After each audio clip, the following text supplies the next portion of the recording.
eating less and moving more actually worked, at 50, you wouldn't still be struggling with blood sugar. If your doctor says that's just aging, this video might save you years of frustration. Hey guys, I'm Coach Ken, wellness preacher, and like you, I struggled with insulin resistance until I learned how to reverse it. And that happened when I was over 50. So if you're like most people over 50 and dealing with stubborn weight, rising A1C, fatigue, the belly fat, the dad bod, or prediabetes, this is not because you're broken at all. It's because you were taught the wrong strategies. Here's the truth that people never hear. Your metabolism didn't slow down, your capacity simply shrank. And insulin resistance is typically the result. So what is insulin resistance? Well, really it means this. Your cells are full, they are inflamed or inactive, so sugar cannot get in.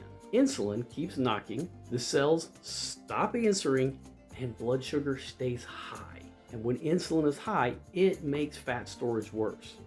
Your body keeps releasing insulin, and that simply makes insulin resistance go deeper. And that cycle can accelerate after 50 if you keep using the calorie restriction method as the main tool. I tried the whole eating less like my doctor told me, but I found that stopped working. When you focus on just slashing calories, you're simply putting yourself in a mental state that makes your body feel threatened. Your metabolism adapts and it goes downward. And muscle is your primary glucose storage tank.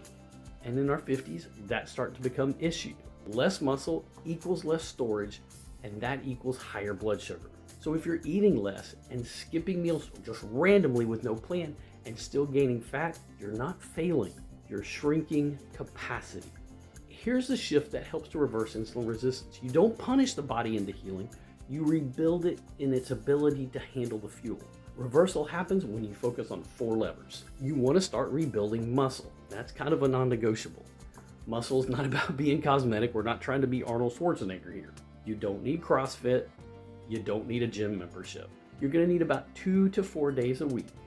Or you can even do it right after a meal. Simple resistance, a slow, controlled effort. Simple things like walking, chair squats, wall push-ups, and resistance bands are great simple choices at home. Every pound of muscle you rebuild increases insulin sensitivity. No muscle equals no reversal. You also now want to make sure to eat to lower insulin, not calories. We don't do calorie counting.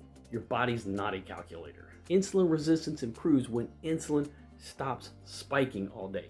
And that means we focus on fiber before anything else and proteins, all that before carbs. Make sure you get healthy fats, and we have fewer eating windows. You don't need keto forever, you need meal sequencing.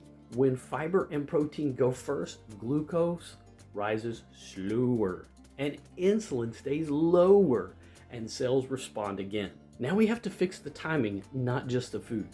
Late night eating keeps insulin elevated when it should be lower. Here's what you want to do.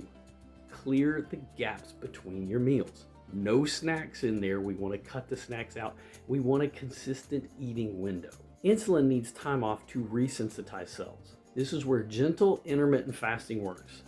Not as a punishment, but as recovery to the body. Now we want to lower inflammation at a cellular level. Insulin resistance thrives when there's inflammation. If you're dealing with stress, poor sleep, and ultra-processed foods, you've got a problem. You don't reverse insulin resistance with willpower. You reverse it by improving cellular environment. To do that, we've got to have a calmer nervous system. We've got to get better sleep, and micronutrients that support glucose transport are also important. When inflammation drops, insulin sensitivity rises. Reversal is not an overnight thing. It started for me over a couple of months. Here's a little bit of what it looked like for me and what I find with my clients. The waist starts shrinking before the weight drops. You start to get more energy. You start to have fewer cravings. Better labs start to show up without extreme dieting. When you use the right tools, and particularly the right supplements, that can make a big difference. And that's how you know capacity is starting to rebuild. If you keep trying to eat less at 50 and over, you'll keep losing muscle, and insulin resistance is going to win. If you start to rebuild capacity, insulin resistance retreats. This isn't about discipline, it's about strategy.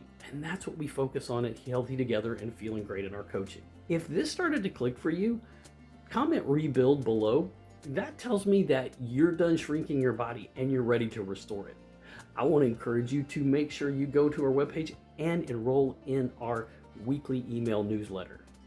That's going to give you some great tips and getting on our Facebook group. Because the fastest way to reverse insulin resistance is to stop fighting. Make sure you subscribe so you know when I'm going live and new videos get posted. Because the fastest way to reverse insulin resistance is to stop fighting your body and start rebuilding.